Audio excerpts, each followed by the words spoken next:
এই ২০০ টাকা দিয়ে সংসার এখন চলে না। রোজগার হওয়ার কথা ছিল, সেই রোজগার এখনো হয় না। আগের মতো পত্রিকা সংবাদপত্র চলে না। বিগত ২৫ বছরের মতন হবে পত্রিকা বিতরণ করে।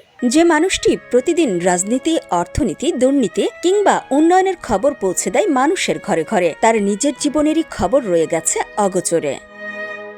এমন এক অগোচরে থাকা জীবন সংগ্রামী মানুষের নাম রুস্তম আলী। দীর্ঘ ২৫ বছর ধরে তিনি সাইকেল চালিয়ে প্রতিদিন বাড়ি বাড়ি, দোকান, হোটেল, অফিসে ছুটে চলেন কোনো প্রকার ছুটি ছাটা ছাড়াই। সাইকেলের চাকা যেমন ঘুরতে থাকে, তেমনি ঘুরতে থাকে রুস্তমের পরিশ্রম। কিন্তু রুস্তমের জীবন থেমে আছে সেই একই জায়গায়। বিগত ২৫ বছরের মতন হবে পত্রিকা বিতরণ করে, বিক্রি করে। বাইসাইকেলে করে করে পত্রিকা পৌঁছে দেয় প্রতিটা ঘরে ঘরে। কিন্তু যতই সাইকেলের চাকা ঘুরুক না কেন, তার ভাগ্যের চাকা কখনো সে ঘুরাইতে পারে না। ফরিদপুর জেলার বোয়ালমারী উপজেলার বাগুয়ান গ্রামে তার বাড়ি। রুস্তমের পরিবারে রয়েছে মা, বাবা, স্ত্রী এবং ৪ কন্যা সন্তান। প্রতি মাসে রুস্তম পত্রিকা বিক্রি করে আয় করেন ৬ থেকে ৭ হাজার টাকা, যা দিয়ে অনেক কষ্টে চলে তার সংসার। আমি এই নিউজ পেপারের ব্যবসা এই ২২-২৩ বছর ধরে করতেছি। আগে অনেক পত্রিকা চলতো, ৫০০ টাকা ইনকাম করতাম, কিন্তু এখন পত্রিকা চলে না, মানুষ নিতে চায় না। এখন মাত্র ২০০ টাকা ইনকাম।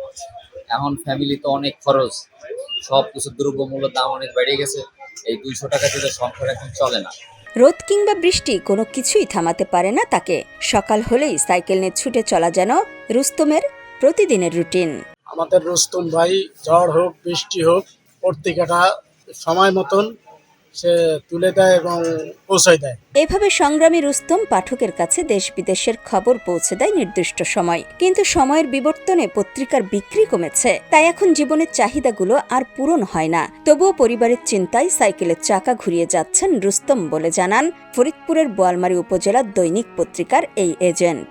মূলত আসলে বর্তমানে যে সংবাদপত্রের অবস্থা, বর্তমানে যে জাতীয় দৈনিক পত্রিকার অবস্থা, সেখানে সেই রুস্তম আলীর দীর্ঘ পথ, এখান থেকে সাইতর থেকে গোয়ালবাড়ি, দীর্ঘ পথ, সেখান থেকে নওপাড়া, এই সাইকেল চালায়, যে প্রায় ৩০ কিলো সাইকেল চালা যায়। এখানে যে রোজগার হওয়ার কথা ছিল, সেই রোজগার এখনো হয় না। আগের মতো পত্রিকা সংবাদপত্র চলে না, যার কারণে এই পরিচিত লোক, কিছু লোক এই পত্রিকাগুলো নিয়ে যায়, এবারে তার ১-১৫০ টাকা বা ২০০ টাকা কামায় হয়। আলোর নিচে পড়ে থাকা বড় বড় ঘটনা যখন সংবাদ হয়, তখন অন্ধকারে থাকা এসব মানুষগুলোর স্বপ্নগুলো অগোচরেই থেকে যায়। তাই হয়তো একটু সহযোগিতা পেলে রুস্তমের মতো মানুষগুলোর অপূরণীয় স্বপ্নগুলো কিছুটা হলেও পূরণ হবে।